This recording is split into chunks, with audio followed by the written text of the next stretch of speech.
ನಮಸ್ಕಾರ. ಇದು ವಿಷ್ಣು ಸಹಸ್ರನಾಮದ 44ನೇ ಶ್ಲೋಕ. ಭಕ್ತರು ಅಂತಿಮವಾಗಿ ಸೇರಲು ಬಯಸುವ ವೈಕುಂಠ, ಸ್ವರ್ಗ, ಮೋಕ್ಷ ಎಂಬ ಪದ ಇಲ್ಲಿದೆ. ಹಾಗೆಯೇ ಶತ್ರುಘ್ನ, ಶತ್ರುನಾಶಕ ಮತ್ತು ಓಂಕಾರ ಪ್ರಣವ ಸ್ವರೂಪವೂ ಇಲ್ಲಿದೆ. ಈ ಶ್ಲೋಕದಲ್ಲಿ 11 ನಾಮಗಳಿವೆ. ನಾಮ 407ರಿಂದ 417ರವರೆಗೆ. ವಿಷ್ಣು ಸಹಸ್ರನಾಮ ಶ್ಲೋಕ 44. ವೈಕುಂಠ ಪುರುಷ ಪ್ರಾಣ ಪ್ರಾಣದ ಪ್ರಣವ ಪೃಥು ಹಿರಣ್ಯ ಗರ್ಭ ಶತ್ರುಘ್ನೋ ವ್ಯಾಪ್ತೋ ವಾಯುರದೋಕ್ಷಜಃ.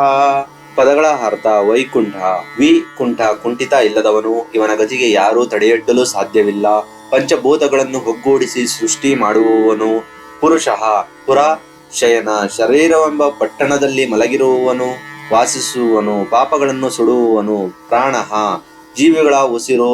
ಪ್ರಾಣಸ್ಯ ಪ್ರಾಣಃ, ಪ್ರಾಣಕ್ಕೆ ಪ್ರಾಣ. ಪ್ರಾಣದಃ, ಪ್ರಾಣಶಕ್ತಿ ಕೊಡುವವನು ಅಥವಾ ಪ್ರಳಯದಲ್ಲಿ ಪ್ರಾಣ ತೆಗೆಯುವವನು. ಪ್ರಣವಃ, ಸಾಕ್ಷಾತ್ ಓಂಕಾರ ಸ್ವರೂಪಿ, ಭಕ್ತರಿಂದ ತಲೆಬಾಗಿ ನಮಸ್ಕರಿಸಲ್ಪಡುವವನು. ಪೃಥುಃ, ಪ್ರಪಂಚದ ರೂಪದಲ್ಲಿ ವಿಸ್ತಾರವಾಗಿ ಹರಡಿರುವವನು. ಹಿರಣ್ಯ ಗರ್ಭಃ, ಸೃಷ್ಟಿಗೆ ಮೊದಲು ಬಂಗಾರದ ಮಟ್ಟಿಯಂತಹ ಬ್ರಹ್ಮಾಂಡದ ಒಳಗೆ ಇದ್ದವನು, ಬ್ರಹ್ಮನ ಸೃಷ್ಟಿಕರ್ತ.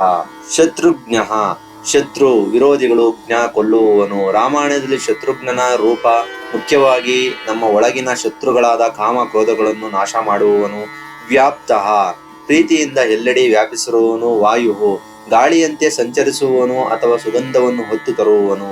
ಅಧೋಕ್ಷಜಃ, ಯಾವತ್ತೂ ಕೆಳಗೆ ಬೀಳದವನು. ಇಂದ್ರಿಯಗಳನ್ನು ಒಳಮುಖ ಮಾಡಿದರೆ ಮಾತ್ರ ಸಿಗುವವನು. ಶ್ಲೋಕದ ಭಾವಾರ್ಥ: ಎಲ್ಲವನ್ನು ಒಗ್ಗೂಡಿಸುವವನು ಅಥವಾ ಕುಂಠಿತವಾದಾಗ ಗತಿಯುಳ್ಳವನು. ಪಾಪಗಳನ್ನು ಸುಡುವವನು ಅಥವಾ ದೇಹವೆಂಬ ಪಟ್ಟಣದಲ್ಲಿ ವಾಸಿಸುವವನು. ಜೀವಿಗಳಿಗೆ ಉಸಿರಾದವನು, ಬಲ ನೀಡುವವನು.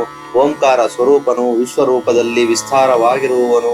ಹಿರಣ್ಯಮಯವಾದ ಬ್ರಹ್ಮಾಂಡದ ಗರ್ಭದಲ್ಲಿರುವವನು. ಕಾಮ ಕ್ರೋಧಾದಿ ಒಳ ಶತ್ರುಗಳನ್ನು ನಾಶ ಮಾಡುವವನು. ಎಲ್ಲೆಡೆ ವ್ಯಾಪಿಸಿರುವವನು. ಸುಗಂಧದಂತೆ ಎಲ್ಲೆಡೆ ಹರಡುವವನು ಮತ್ತು ಎಂದಿಗೂ ಕುಸಿಯದ ಅಥವಾ ಇಂದ್ರಿಯಗಳಿಗೆ ನಿಲುಕದವನು ಆ ಭಗವಂತ. ಧನ್ಯವಾದಗಳು.